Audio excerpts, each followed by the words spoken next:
we use social media. It's not just about the platforms themselves. To the preservation of the national unity and democratic stability. Water is life, water is an essential service. Then we must have to carry out the residents. Local communities are not only vital to the growth of society, but they also form the bedrock of humanitarian development.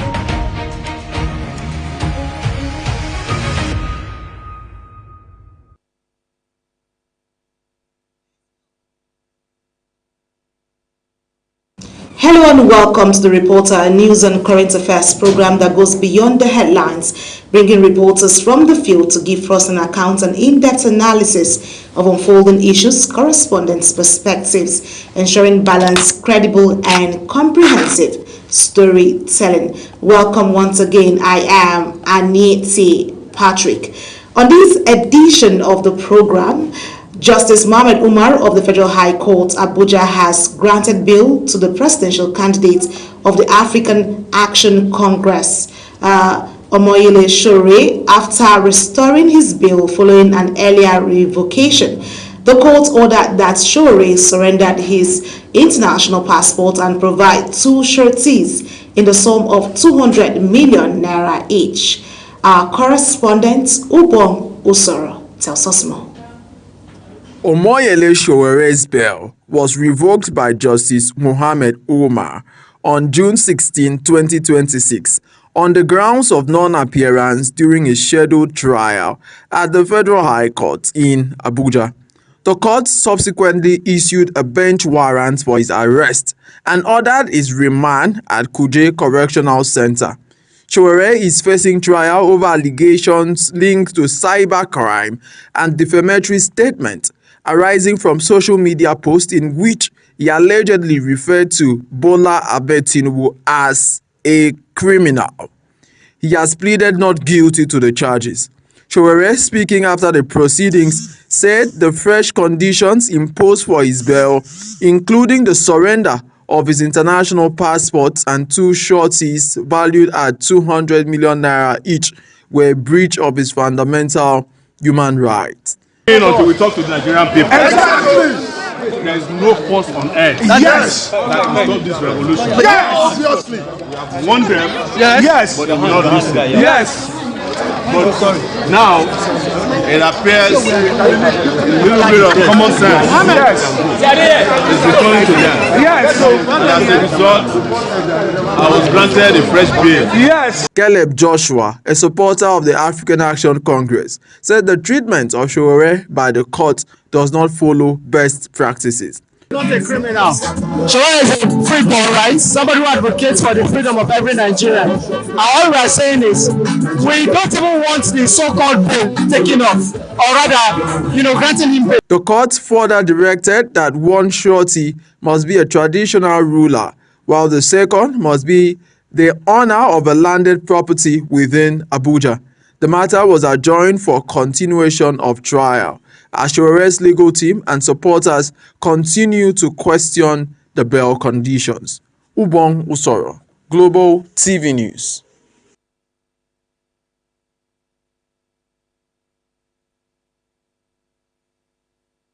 And of course, there you have it. And joining me right now in the studio is Ubong Usoro to bring us up to speed on what this looks like for Sowore, because of course it's not the first time it's happening with him. Hello, Ubong. It's good to have you join me. Thank you so much, Anita. It was a pleasure. Watching the report that you did, I was talking to myself. I said, Sowore is used to being behind bars, and of course we know he's always someone who always pushes for something.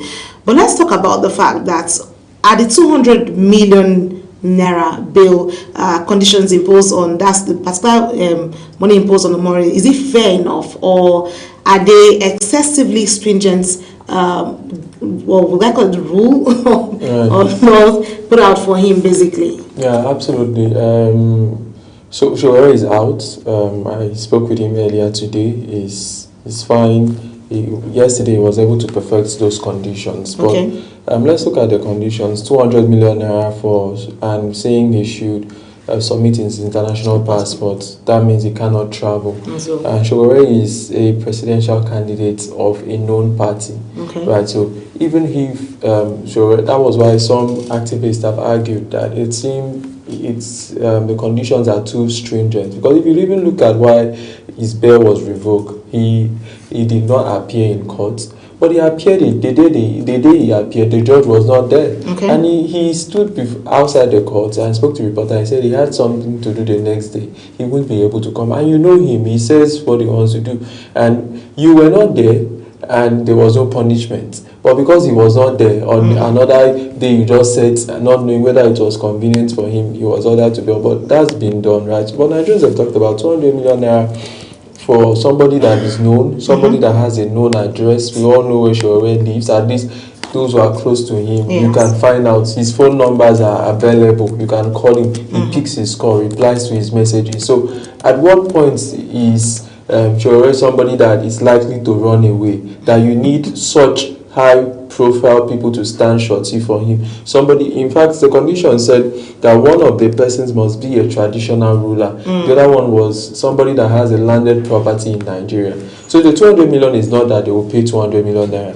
It's that they must show proof that they have up to 200 million naira in assets in case Showore is not there.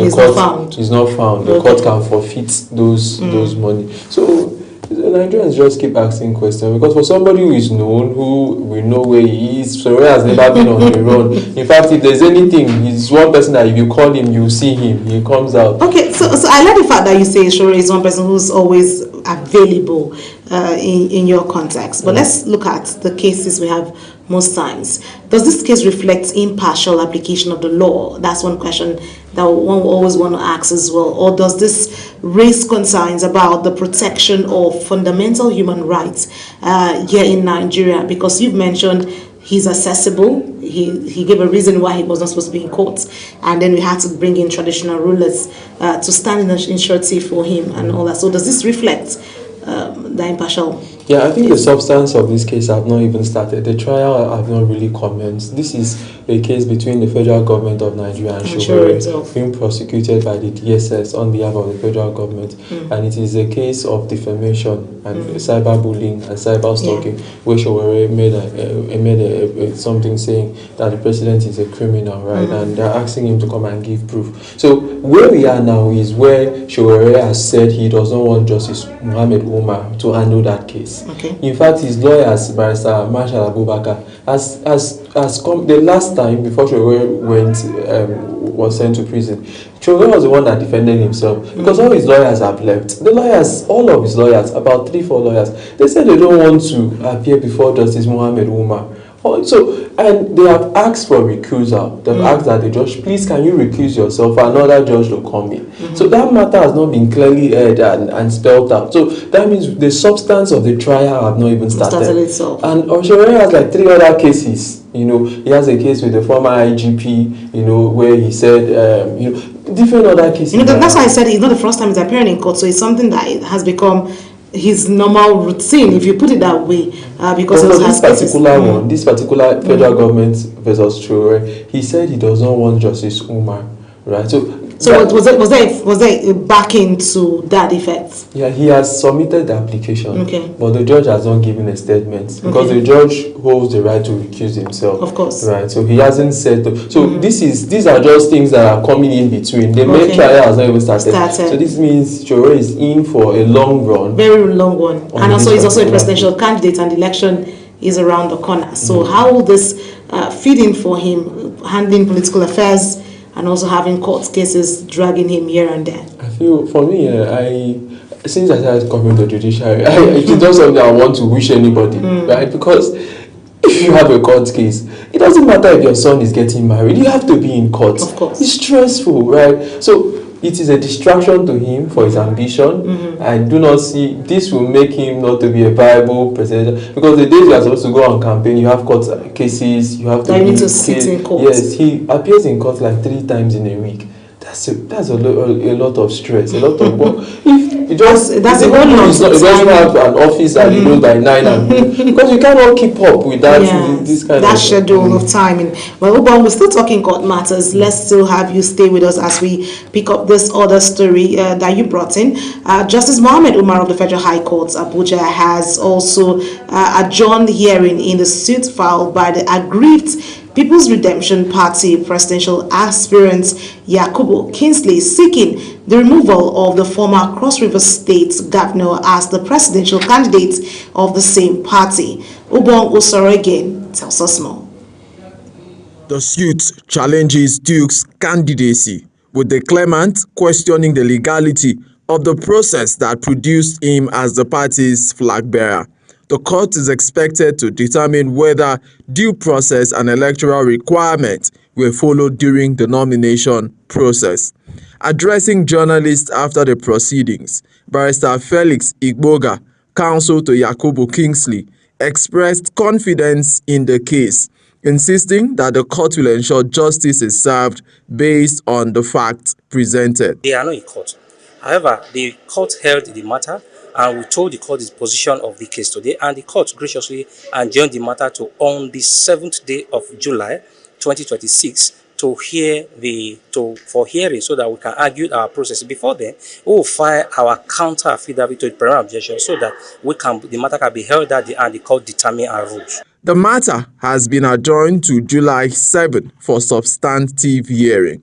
The outcome of the case is expected to shape PRP's preparations for the 2027 general elections. Ubong Usoro, Global TV News. Seem to have a lot of court cases there to talk about, and of course Ubong Usoro is still with me in the studio. Ubong, let's get into this because of course it's court matters, we cannot talk so much about it, but let's just look at some of the scenarios playing out. The PRP is another party, and of course we know we have several parties with their cases in court with the build up to the 2027 general election. Should the court determine who emerges as a political party's presidential candidate, with what we're seeing happen so far with pre-election matters, post-election matters, we always have these cases come up to play with the build-up to elections, election year in year. What's your take on that? Well, I think that the constitution is clear that political parties have the right to conduct their own processes, where those processes are monitored by INEC, not supervised, right? INEC just monitor the process, not supervise the process. Just like observing the process. Yes, observe the process. Okay. With no tangible contribution while the process is ongoing, right? So political parties are responsible for producing candidates. So what we've seen that our courts are being bashed by a myriad of political cases is a failure from the political parties, right?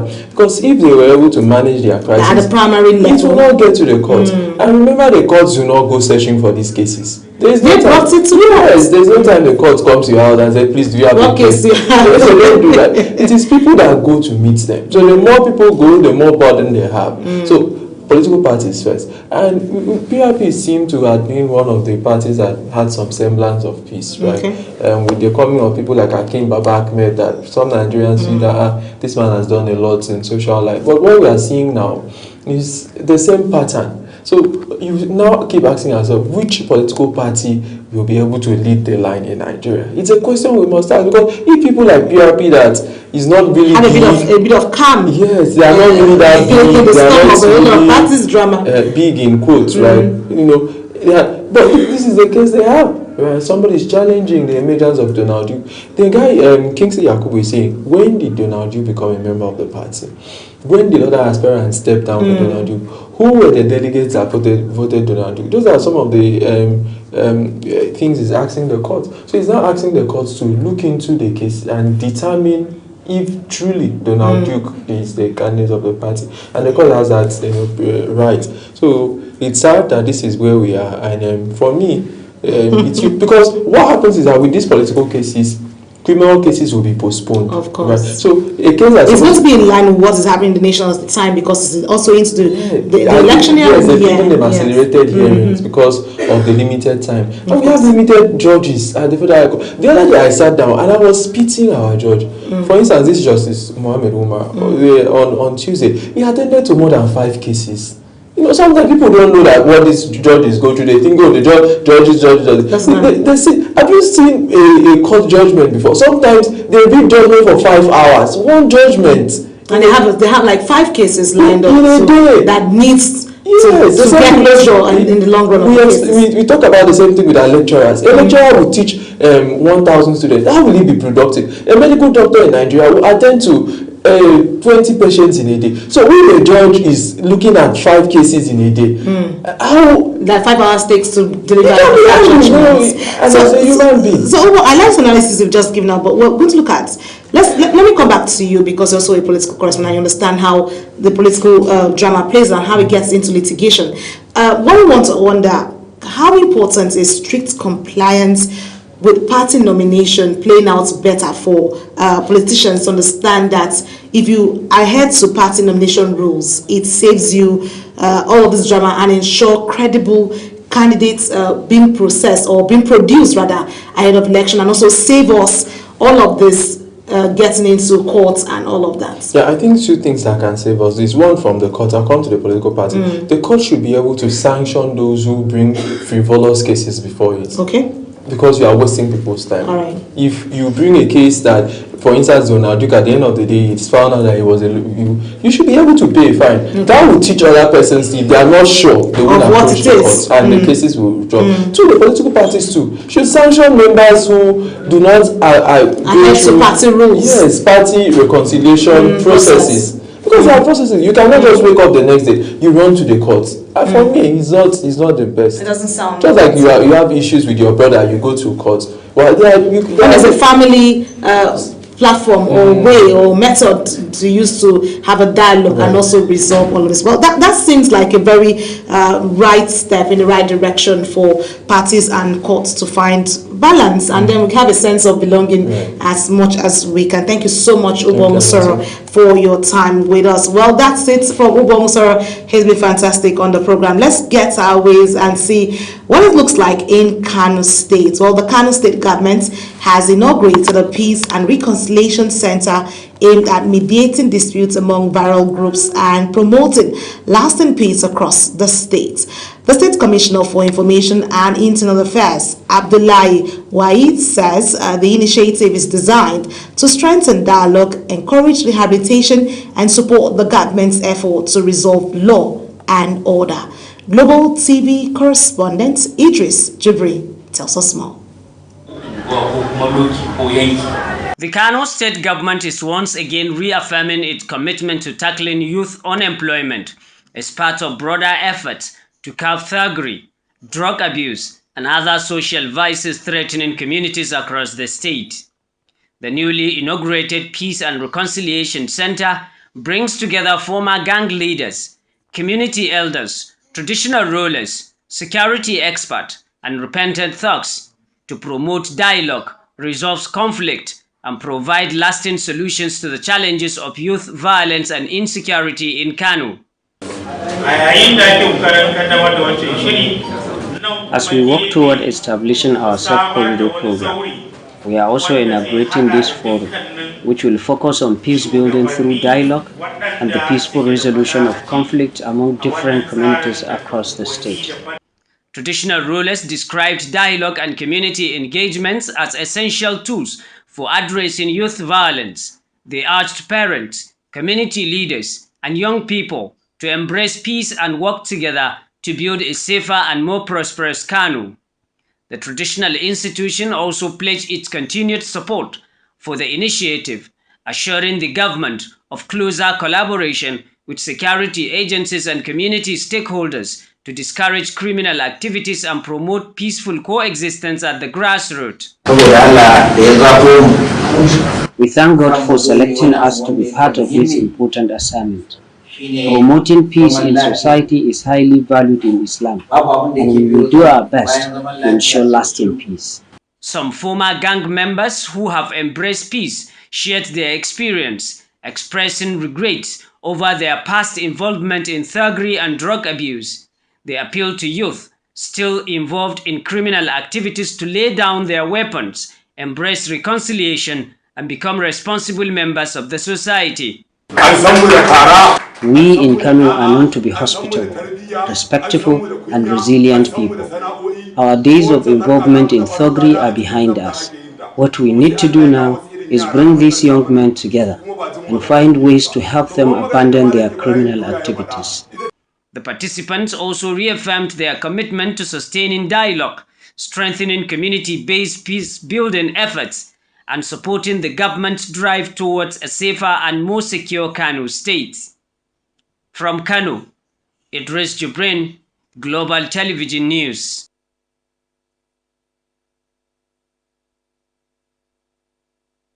Well, there you have it. Still staying with Kano State, the Kano State government has reaffirmed its commitment to tackling drug abuse and illicit drug trafficking as authorities destroyed over 12 tons of seized narcotic drugs and other dangerous substances. Kano State Governor Abba Yusuf, represented by the Secretary to the State Government Umar Ibrahim, made this known as an exercise led by the National Drug Law Enforcement Agency in collaboration with the Kano State Government. Global TV correspondent Idris Chibri again reports. The destruction of 12.2 tons of illicit narcotic drugs, psychotropic substances and other dangerous chemicals marks another milestone in the fight against drug abuse and trafficking in Kano State. What you witness is not theater. It is justice made visible. It is a firm, unambiguous, and irreversible declaration that Nigeria will not surrender its future to drug laws and criminal cartels. Representing Governor Abba Kabir Yusuf, the Secretary to the State Government Umar Farooq Ibrahim described the destruction as more than a symbolic exercise, saying it demonstrates the government's determination to deny criminal networks the opportunity to circulate harmful substances within communities. The governor reaffirmed his administration's commitment to strengthening intelligence sharing among security agencies and enhancing cross-border collaboration to dismantle drug trafficking network. It is disclosed that the State Government Committee for Peace, Restoration and Youth Rehabilitation has arrested more than 400 youth suspected of involvement in drug-related offenses and thuggery across the state. Today's victory is one battle in the line of a longer campaign. To that end, my administration will, 1. Continue to strengthen interagency intelligence sharing and cross-border cooperation to dismantle all trafficking networks. Earlier, the NDLEA strategic commander in Kano, Dahiru Lawal Yahaya, said the destroyed drugs weighing 11,990.427 kilograms were recovered from convicted offenders following court orders issued by the Federal High Court in Kano. Today's destructions is accountability in plain sight. Since January this year, the Kano Strategic Command has arrested over 904 suspects, comprising 869 males and 35 females, seized over 2.5 tons of assorted illicit substances, and secured more than 54 convictions, with some offenders receiving sentence of up to 15 years imprisonment.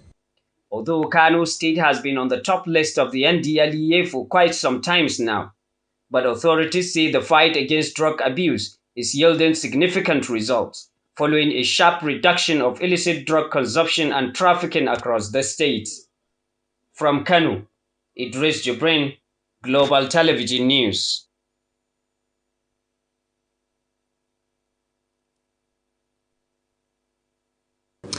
And that's it from Kano, but let's take you to some stories happening around Africa.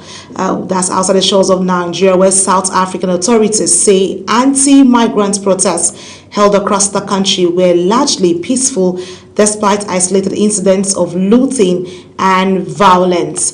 The demonstrations, organized after an unofficial June 30th deadline for undocumented migrants to leave the country, resulted in hundreds of arrests and widespread damage to businesses in some communities. Well, that's it, and that's what we have as in terms of situation to the xenophobic attack and how African countries are surviving in land with that challenge there.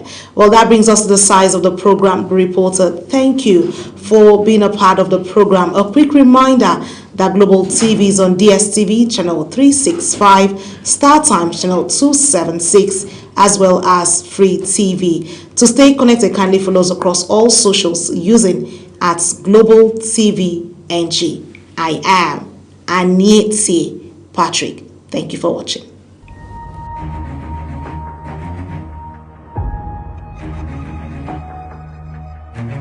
Be mindful of how we use social media. It's not just about the platforms themselves. To the preservation of the national unity and democratic stability. Water is life, water is an essential service that we must have to carry out the residents.